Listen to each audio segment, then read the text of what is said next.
Champions trophy ফাইনালের মহাযুদ্ধের আগে টিমে আসতে চলেছে বিরাট পরিবর্তন। হ্যাঁ বন্ধুরা, ফাইনালের আগে ইন্ডিয়া টিমে বিরাট পরিবর্তন হতে চলেছে। গোটা টুর্নামেন্টে একটা ম্যাচ না খেলা প্লেয়ারকে প্লেইং 11-এ ফাইনাল ম্যাচে নেওয়া হতে পারে। তো চলুন দেখে নেওয়া যাক সেই পরিবর্তনটা কী হতে চলেছে।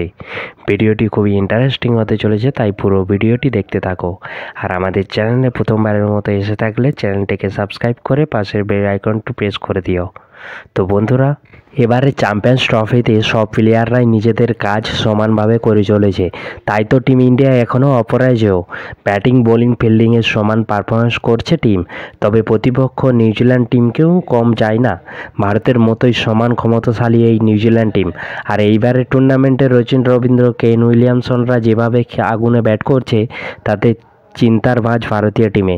3টি ম্যাচ খেলে 2টিতে সেঞ্চুরি করেছে রচিন রবীন্দ্র, সাথে খেলবে ডেভন কনওয়ের মতো স্পিন খেলার তারকা। এই দুই লেফট হ্যান্ড ব্যাটসম্যানের ফর্ম নিয়ে চাপে রয়েছে টিম ইন্ডিয়ার ম্যানেজমেন্ট, তাই টুর্নামেন্টে একটা ম্যাচ না খেলা সুন্দরকে প্লেইং 11-এ নেওয়ার কথা ভাবছে টিম ইন্ডিয়া। আমরা সকলেই জানি রচিন রবীন্দ্র আর ডেভন কনওয়ে কতটা ভয়ঙ্কর প্লেয়ার, তাই টিম ইন্ডিয়া প্রথমেই এদের প্যাভিলিয়ন ফেরত পাঠাতে চাইবে।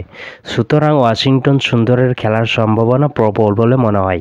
সেক্ষেত্রে কুলদীপ যাদবকে ড্রপ করতে পারে ম্যানেজমেন্ট। তোমার কি মনে হয়, কার খেলা উচিত, কুলদীপ যাদব না ওয়াশিংটন সুন্দর? কমেন্ট করে জানাও। ভিডিওটি ভালো লেগে থাকলে একটা লাইক করে দিও। আর আসন্ন IPL 2025 রিলেটেড সমস্ত নিউজ খবরাখবর আগে পেতে হলে আমাদের চ্যানেলটিকে করে দাও সাবস্ক্রাইব।